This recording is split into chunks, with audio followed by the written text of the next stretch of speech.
Hi everyone, it's day 3 of Scholarship of Teaching and Learning in Higher Education, and it's been a very good day so far.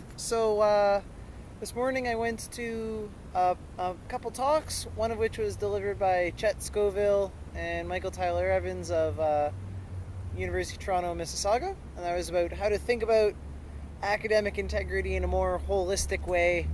Lots and lots of stuff about, the correlation between student stress levels and academic integrity violations.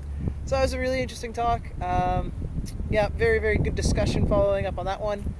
Then there was a talk about going on field trips in an English class, which is kind of interesting.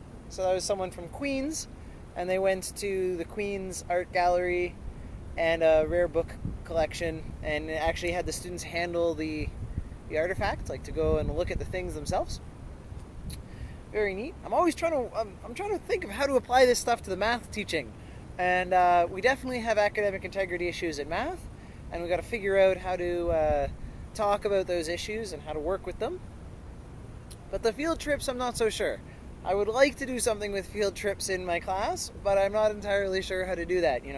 We can't go to a place where there's especially much calculus or something, but it's very interesting to think about. There's something really to be learned by handling stuff, feeling it with your hands, working with it, and I'm really curious how to bring that into my classroom.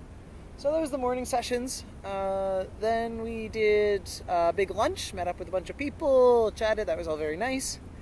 In the afternoon, I went to a session on the use of teaching evaluations in higher education decision making, especially as related to tenure track positions and promotions and all this kind of stuff.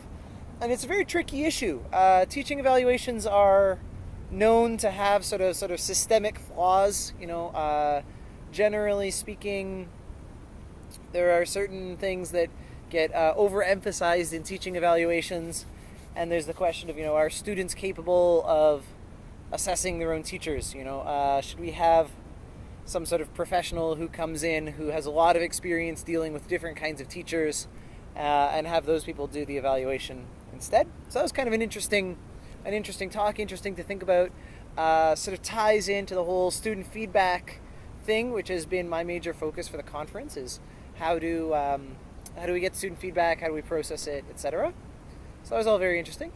And then I went to my favorite session of the whole thing. I've just been looking forward to it for like the whole conference so far, and that was using Indigenous games and pastimes to teach concepts in STEM. So we got to play with all sorts of fun toys, and it was just awesome. I really, really, really enjoyed that session. That was put on by someone from Thunder Bay, and I'm from up in that part of Ontario. So it was nice to play these games. Yeah, we also did Cat's Cradle, which is a sort of a hobby of mine, passion of mine. There was just a whole bunch of academics playing with string and fiddling around, and it was just wicked. It was just wicked.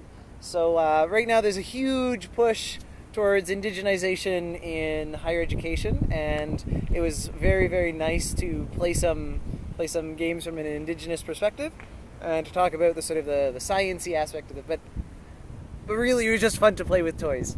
So that was great. And tonight's the gala dinner, so there's going to be a big gala. Everyone's going to put on their Sunday best, and we'll have some good food and kind of wrap up the conference. So yeah, I'm really, really looking forward to the gala dinner tonight. There's going to be a couple more sessions tomorrow, mostly the 3M teaching fellows and 3M students, and then the conference is done. So we've got a half day tomorrow, and then the conference is over. And I'll be headed off to Montreal. So yeah, absolutely wicked. Today was academic integrity, field trips, course evaluations, and Indigenous games. So just really, really awesome talks, all of them. And I continue to be super glad to be here. So thanks for watching, folks. I'll keep you posted on the last day of the conference.